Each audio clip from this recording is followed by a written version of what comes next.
وَإِذَا قِيلَ لَهُمُ اتَّبِعُوا مَا أَنزَلَ اللَّهُ، اور جب ان سے کہا جاتا ہے کہ پیروی کرو اس کی جو نازل کیا ہے اللہ نے. تو اللہ نے کیا نازل کیا ہے؟ کوئی بابا نازل کر دیا کیا؟ قرآن. تو وہی بات آ گئی کہ کتابوں کی پیروی کرنی ہے. اچھا رہا نبی علیہ السلام کا سٹیٹس، تو نبی علیہ السلام ہمارے معلم ہیں، وہ اللہ کے ریپریزنٹیٹو ہیں، وہ بابا نہیں ہیں. بابا وہ ہوتا ہے جسے بت بنایا جائے اور اس کی اللہ نے سند نہ نازل کی ہو. جو قرآن میں جگہ جگہ ہے نا کہ یہ چند نام ہے جو تم نے دے لیے، اللہ نے کوئی سند نہیں نازل کی ان کی. لیکن محمد رسول اللہ کی تو سند خود قرآن ہے، اور قرآن کی اتھینٹسٹی نبی علیہ السلام کی مبارک زندگی ہے. جو صحیح مسلم میں حدیث ہے، سید عائشہ سے پوچھا گیا نبی علیہ السلام کے اخلاق کے بارے میں، تو آپ نے فرمایا کہ قرآن نہیں پڑھتے. نبی علیہ السلام کا اخلاق یہی تھا. اخلاق کہتے ہیں یعنی کسی شخص کا کریکٹر،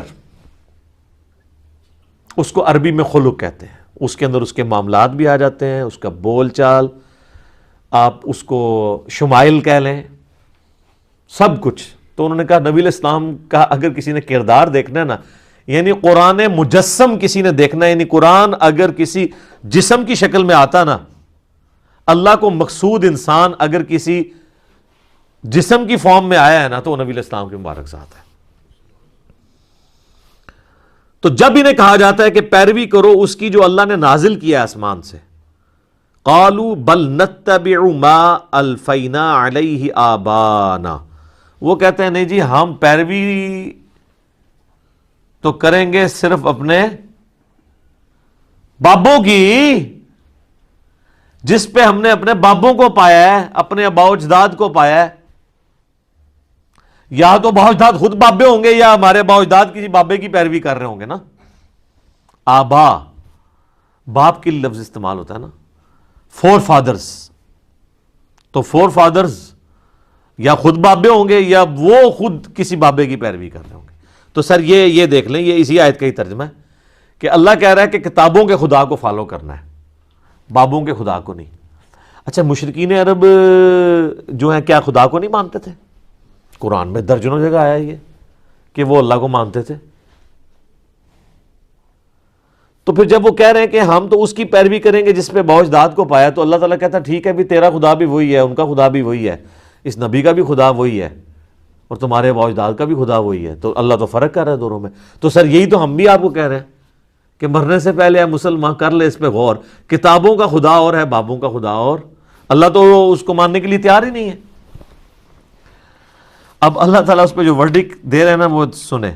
اولو کان آباؤہم لا یعقلون شیئا ولا یہتدون، اگرچہ ان کے بابے اور آباء و اجداد کسی چیز کا علم نہ رکھتے ہو، رتی برابر ان میں عقل نہ ہو، اور نہ ان میں کوئی ہدایت والا مادہ موجود ہو، نہ وہ ہدایت پر ہو، تب بھی تم اپنے بابوں کے پیچھے چلو گے. اچھا یہ بابوں کے فضائل بیان ہو رہے ہیں. پہلی چیز کہ عقل ہی کوئی نہیں، عقل نہ دی شے ہی کوئی نہیں. لا یعقلون شیئا، عقل نہ دی شے ہی کوئی نہیں. بالکل صحیح ترجمہ ہے نا یہ. عربی میں اردو میں شیئی لفظ وہی استعمال ہوتا ہے نا. یہ جو ہم شے لفظ استعمال کرتے ہیں پنجابی میں یا اردو کے اندر، اور عقل کا بھی لفظ ہے لا یعقلون شیئا، عقل نہ دی کوئی شے نہیں، ولا یہتدون، اور نہ کوئی ہدایت ہے.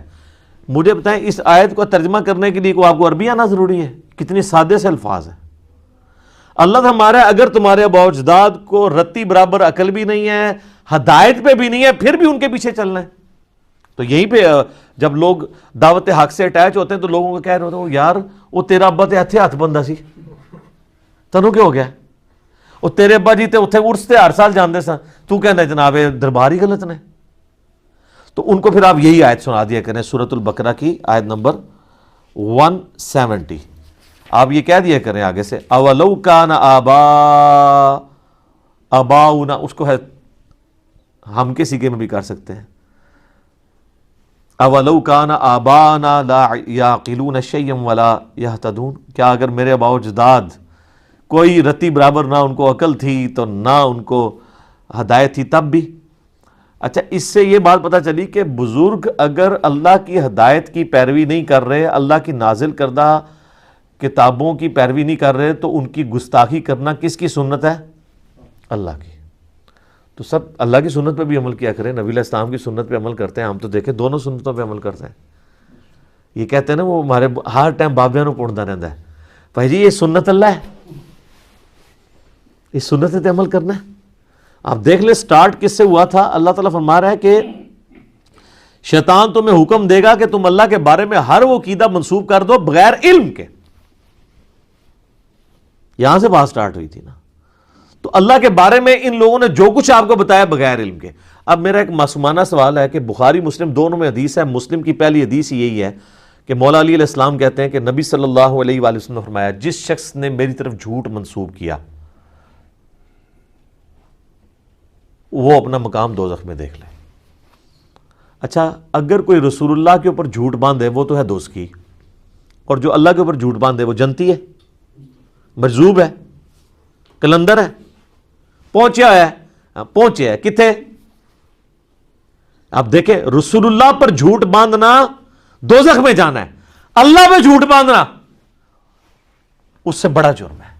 یہ آج تک کسی نے نہیں آپ کو بتایا کہ جب لوگ اللہ کے بارے میں باتیں کر رہے ہوتے ہیں انہیں جی بس میرا دل اللہ نے مضبوط میرا دل کہندا ہے، اے دلیل ہوندی جی میرا دل کہندا ہے۔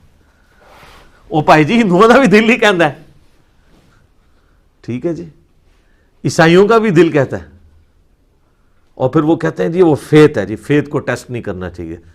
فیتھ کو علم پہ تو ٹیسٹ کرنا ہے نا آپ نے، کہ آپ نے 3 خداؤں کا عقیدہ رکھنا ہے، لاجیکل بات تو ہونی چاہیے نا۔ تو آندہ سے یہ بات بھی راگ بھی الاپے ہیں کہ رسول اللہ پر جھوٹ باندھنے والا دوزخی ہے اور اللہ پر جھوٹ باندھنے والا اس سے بڑا دوزخی ہے۔ تو اب ذرا جو تم بتاؤ اللہ کے بارے میں جو کچھ کہہ رہے ہو، اللہ کے دین کے بارے میں، اللہ کے تعارف کے بارے میں، یار جب بھی کوئی شخص دین کے بارے میں بولے گا تو اس کی سند تو آسمان سے نازل ہونی چاہیے نا، کیونکہ دین تو آسمانی ہے۔ تو اب جب کبھی کوئی شخص دین پہ کلام کرے تو اسے یہ بتا دیجئے گا کہ رسول اللہ پر جھوٹ باندھنے والا دوزخی ہے بخاری مسلم کے تحت، اور اللہ پر جھوٹ باندھنے والا سورۃ البقرہ کی آیت نمبر 168 169 170 ان تینوں کا سیدھا سادہ رزلٹ یہ ہے کہ اللہ پہ جھوٹ باندھنے والا بھی سیدھا دوزخی ہے۔ تو اب ہاں بات کرو دین کے اوپر، تو اگر اس میں تھوڑا سا بھی خوف خدا ہوا نا ادھر ہی رک جائے گا، کیونکہ ساری کہانیاں ہی چل رہی ہیں۔ وہ کہے گا یار میں پھر اُن کہندے نے پتہ نہیں منو پتہ تے نہیں ہے، بس میں سنیا میں پڑھیا کدھرے نہیں ہے، تو بولنا کیوں پیا میں جے تو سنے ہی ہے خالی۔ اچھا سنی بھی وہ بات یاد ہے جو اپنے مطلب کی ہے؟ ہاں، جو لوگ چیخ چیخ کے ساڑھے کلپ شیئر کرا رہے ہیں اور دماغ چوں نکلتے ہوئے بھی نہیں ہو وہ نہیں سنے انہوں نے لگتے، تو جو کہانیاں نے نا وہ کہتے ہیں جی وہ ایک دفعہ کا ذکر ہے۔ ایک اسلامی بھائی کا بیان ہے، ہمارے جاننے والے بزرگوں نے بتایا ہے، اے ہوندی جی سنت ہوتی، اور جو کہتا ہے جی جناب سورۃ البقرہ لکھے آ جائے، اے بخاری لکھے آ جائے، اے مسلم لکھے آ جائے، وہ کہتے ہیں وہ سن کے بھی انہوں نے نا اس کان سے سن کے ادھر سے ہی باہر نکال دیا ہوتا ہے، ادھر سے بھی نہیں نکالتے کہ دماغ ہی نہ بہ جائے۔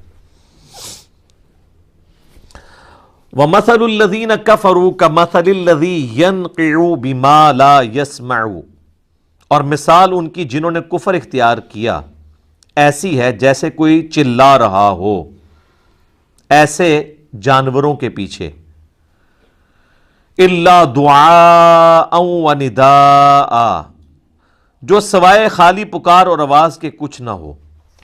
یعنی اللہ تعالیٰ فرما رہا ہے جیسے کہ کوئی انسان جانوروں کو پکارے، ایک تو نا جانوروں کو اس آواز سے پکارنا کہ ان کو سمجھ آ جائے جیسے پالتو جانور ہے، لیکن اگر آپ جانوروں سے گفتگو کرنا شروع کرتے ہیں اور چیخ چیخ کے کہیں کہ جی کسی بیل کو یا گائے کو کہیں ادھر آ یا ادھر آؤ، اور اللہ تعالیٰ ہمارا ہے وہ چیختے رہے، یہ جو سچویشن ہوتی ہے نا اس شخص کی، تو اس کو لوگ کیا کہیں گے؟ پاگل۔ تو اللہ تعالیٰ ہمارا ہے کہ جو لوگ اللہ کی وحی جو آسمان سے نازل ہوئی ہے نا اس کی پیروی نہیں کر رہے نا وہ اسی کی مانند ہے، اور اللہ معافی دے آپ کے ممبروں پہ جو چیخ کے تقریریں کر رہے ہیں بالکل اسی طریقے سے ہی کر رہے ہیں۔ کس طرح چیختے ہیں؟ یعنی وہ اپنی بات میں زور دینے کے لیے قرآن حدیث کا حوالہ نہیں دیتے ہیں، اتنی اونچی آواز نکالتے ہیں وہ، یا کوئی شعر پڑھتے ہیں ایسا گنگنا کے، وہ کہتے ہیں جی پھر آنکھوں میں آنسو آ جاتے ہیں، تو وہ پھر اس لیے آ رہے ہوتے ہیں۔ تو اللہ تعالیٰ ہمارا ان کے بس چیخنے کے سوا نہیں ہے، صم بکم عمی فہم لا یعقلون، یہ لوگ بہرے ہیں، گونگے ہیں، اندھے ہیں، کچھ عقل نہیں رکھتے۔ یہ ہیں جناب بابوں کے فضائل و برکات۔ اور وہ ہمیں کہتے ہیں جناب اب انجینئر محمد علی مرزا کو کیا پتا کہ بابا کیا ہوتا ہے۔ یہ جناب آپ دیکھ لیں، یہ ہے کتابوں کا جہاں اور وہ ہے بابوں کا جہاں، ٹھیک ہے جی۔